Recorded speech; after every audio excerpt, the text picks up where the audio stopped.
Coming up on today's 26-minute Dakar, Lopez loses his way in the forests as Duclos takes his first 2014 stage win. It's cars versus trucks as Sainz races round the mobile roadblocks. We take a look at the unique SSV buggies with Annie Seal and Gary Connell. And we catch up with all the latest news from the stages and the bivouac.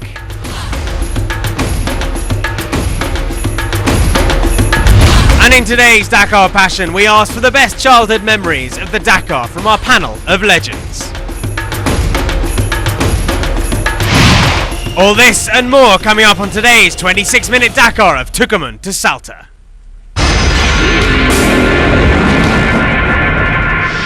Previously in the bikes. Dark days for the champ as his challenge stalls before halfway. He has to endure the worst of the Dakar as the dreams begin to fade. I'm looking for something, a good moment, but another dark day. But Raider is still bullish as he reels from a crash, regroups and tries to take back the lead. I plan to get to the end. I plan to get it back. He played it safe early on, but with his rivals battered and bruised, Coma seized the moment on stage 5. It's just like playing Russian roulette. A hellish first week for the bikes. One more stage awaits them as they race north to Sanctuary. At 8:30 this morning, the crew of the broom truck found the body of Honda rider Eric Pellant at kilometre 143 of stage 5 between Chilecito and San Miguel to Tucumán. The circumstances of the 51-year-old's death are now the subject of an analysis by the judge of Belén, and the whole Dakar is in mourning. Today's stage is split in two, with the first leg of 234 kilometres and the second totalling 104 to Salta.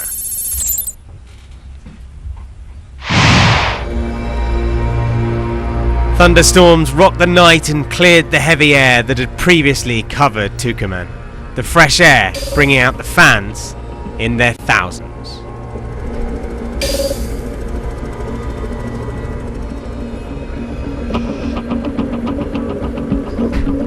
The bikes were the first away to blaze the trails through the forest, with the biggest obstacles being herds of animals crossing the paths. Back to the front on the first half of the course, Alain Duclos and the Samsung Sherco team are the constant spoilers this year, and he's calm with it, taking every day in his stride. Duclos won his second ever stage, his first coming in 2006 in Bamako, Mali, and he knows he has potential to podium. Here it's really my favourite type of terrain, and I took advantage of that to push and make a break. I had a bad day 2 days ago, so I'm very happy. The rest day has come at the right moment. It was the best special by far for Michael Metsch. The assistant rider for Deprez is racing harder in support of the Yamaha number 1. Second at the end of the first half of the special, he lost just seconds in the second half to get third today and moved from 17th to 12th overall. Coma was the very early leader of the stage, but as the opening part of the special rolled on, he slowly gave up his advantage. He ended the first half 2 minutes and 44 seconds down on Duclos.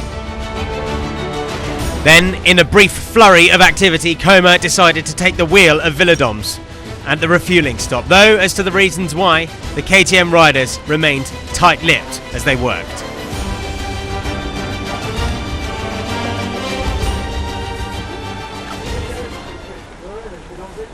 Today we had to think of teamwork. I've changed the wheel for Mark for security more than anything. There are 100 kilometers left of the special, and I hope we can get there without problems.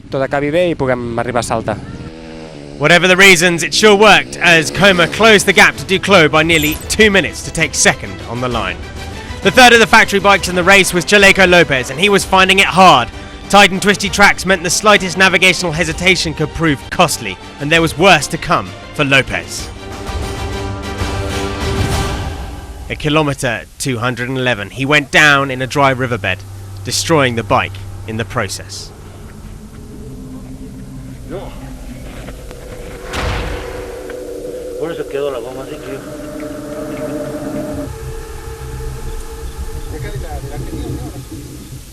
A little bit of dust and we're out of the race. That's the way it is. No, I'm okay, but I've destroyed the bike. Se rompió la moto, así que ya está. Though he was okay, he couldn't continue, and for Chaleco, the Dakar has come to a premature end.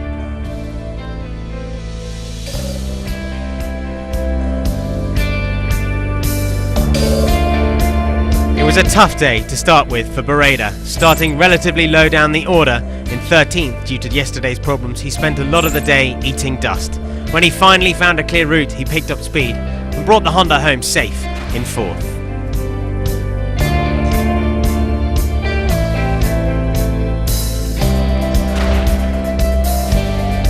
Helder Rodriguez is now working more closely with Barreda, but still he has his own race to run. The second of the two remaining Hondas started second on the road, and the difference that made for Rodriguez today was marked as he raced to 6th.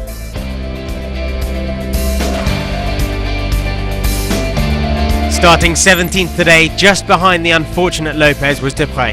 His day was a lot better than previous, though a small fall at low speed cost him the use of his second camelback of the week and denied the champ water for the second half of the day. So, in the overall results, Duclos takes a stage win just from Coma ahead of Mikel Mech, Juan Barreda and Dupre, 2 minutes 55 back. There's no change for Coma at the top of the leaderboard, but Duclos makes it up into 3rd, 1 hour behind. Jeremias Israel is now in the top 5, 1 hour and 33 behind.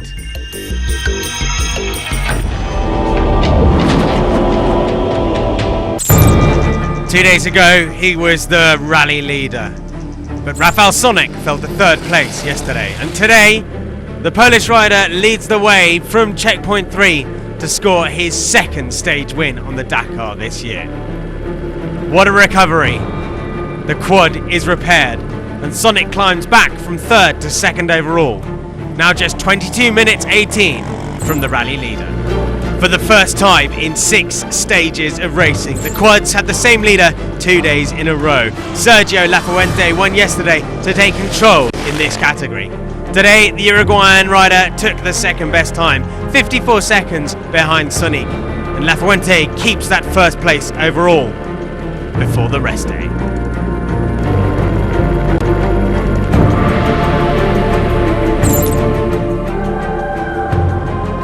The 268 is ridden by the 29-year-old Victor Manuel Gallegos, and he's on his debut in the Dakar.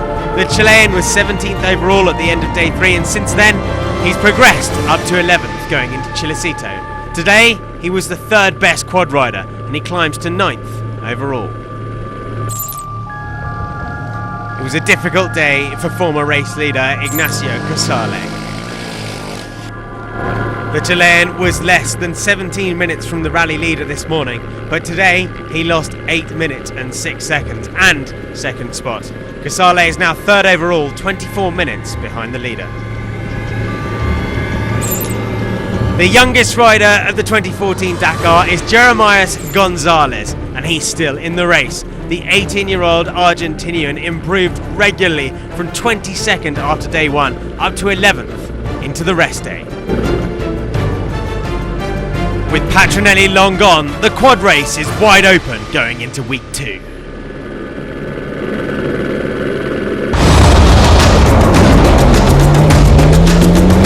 Coming next, the cars take off down the narrow tracks and through the dirt, racing into the valleys around the Andes on their way to Salta.